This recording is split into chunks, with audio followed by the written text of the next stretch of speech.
Andretti Cadillac has taken another step forward in its dreams to join the grid, with the FIA clearing it for commercial discussions with Formula One.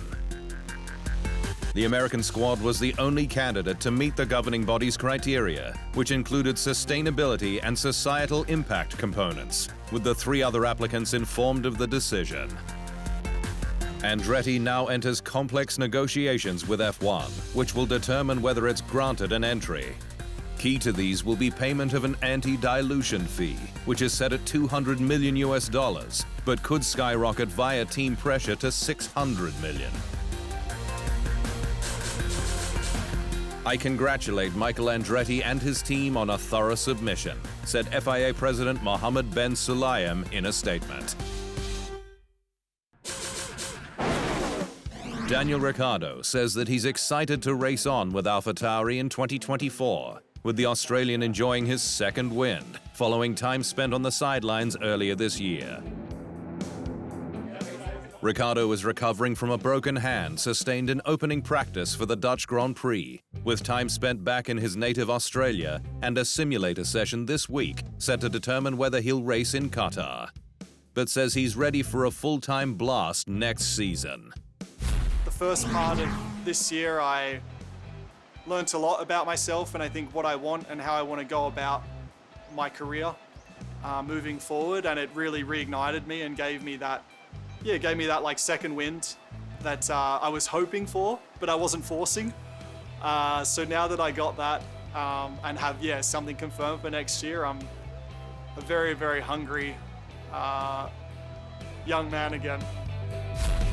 The 34-year-old also reflected on his F1 career to date, stating he doesn't look back with regret, and that unsuccessful short stints with Renault and McLaren are lessons learned rather than losses to him. I wouldn't change it as long as I can continue to, I would say, just grow and become better from experience, then I'm pretty content. Sergio Perez's father, Antonio, has made some eye-opening comments to Mexico City newspaper Esto, with the Guadalajara native stating that everything is built around Max at Red Bull Racing. Checo joined the energy drinks brand from 2021, hoping to become world champion, but has regularly lagged behind his 2-time world champion teammate Max Verstappen on pure pace, with 5 wins to the Dutch Top Gun's 38 of his 48 career total in that time. But Perez's father says his son was hired to be second in the standings, and that he has to respect Verstappen's place at the squad, with room for only one world champion at Milton Keynes.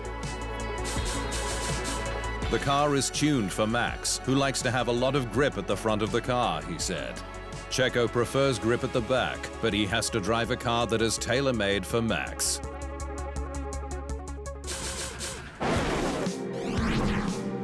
Two-time F1 world champion Fernando Alonso says Aston Martin needs to up its game at its new state-of-the-art campus, with more development needed to beat its established rivals.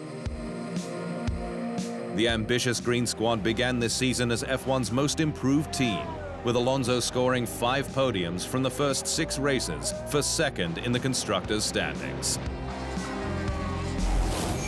But it's since fallen to 4th behind Mercedes and Ferrari, 64 behind the red team, with Alonso on the rostrum only twice in the last 10 races, and teammate Lance Stroll failing to score since Belgium. The Spaniard, though, says it's all about the pace of development.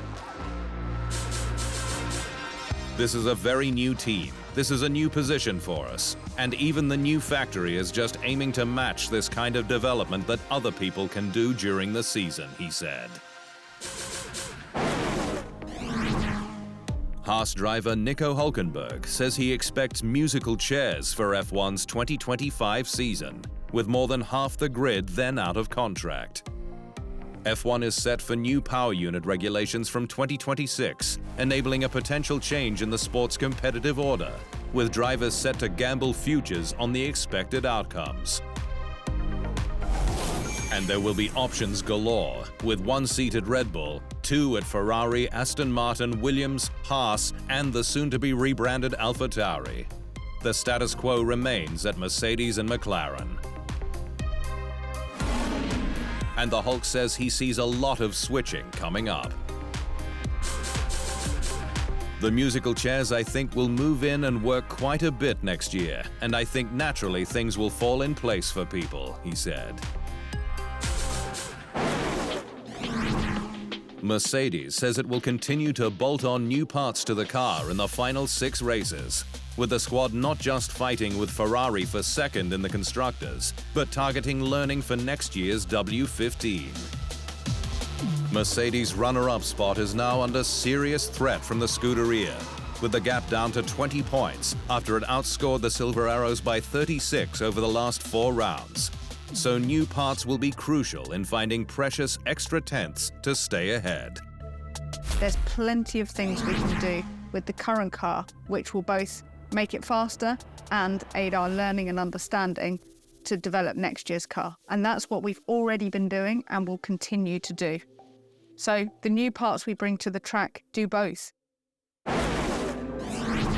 McLaren team boss Andrea Stella has estimated the Papaya squad has found around 1 second in lap time through its MCL 60 car developments since the Bahrain season opener. McLaren has been 2023's biggest mover, following its Austria upgrades, with 145 points scored since their introduction, including a double podium in Japan, compared to just 17 points from the first 8 races. And Stella, in a chat with the sports official podcast F1 Nation, says that the British squad developed a lap time-based roadmap after its Bahrain disappointment that it knew would deliver the results. We want to start to lean on podiums. We need to improve 8 tenths. We want to start seriously to become a podium contender. We need to improve 1 second. If we want to win races, we need 1.5 seconds. We can achieve this only if we outdevelop our competitors and in the meantime fix some of the faults that we have and improve our operations trackside. Danish veteran Kevin Magnussen says the Haas team is in survival mode until its major upgrade arrives at this month's United States Grand Prix at Austin's Circuit of the Americas. Ferrari customer Haas is set to switch to a Red Bull-style design concept in Texas, having maxed out performance on its current setup, and is the last of the grid to do so, despite the works squad making the move from June's Spanish Grand Prix. Haas is currently 8th in the Constructors' standings with just 12 points, but it expects a tougher time in Qatar, given its Suzuka similarities, before things look up for its home round stateside. It's survival mode until then, Magnussen said. We got a point in Singapore with this car, so that track suited our car better.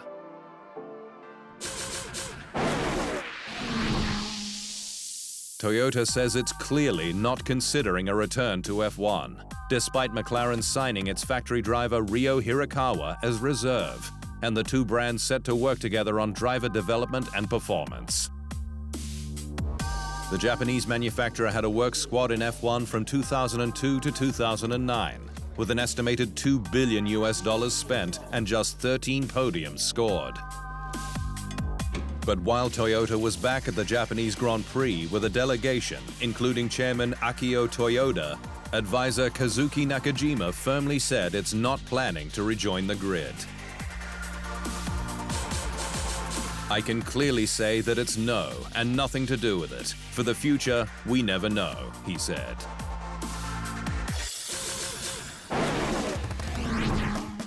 F1 sole tire supplier Pirelli has its eyes on 2024, with the Italian firm set to bring a new C4 compound for teams to test at the Mexican Grand Prix. Following Qatar, F1 will prepare itself for a frantic American triple header, with the USA, Mexico, and Brazil on successive weekends, though Austin and Interlagos will feature the sprint, meaning just one practice session each to Mexico's 3. F1 will go a step softer at the Autodromo Hermanos Rodriguez, with the C3 the hard, the C4 the medium, and the C5 the soft. The teams will have 2 one-hour sessions on Friday to test the new rubber.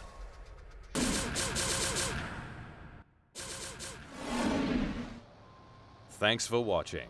To stay up to speed on all things Formula One, make sure you hit the subscribe button.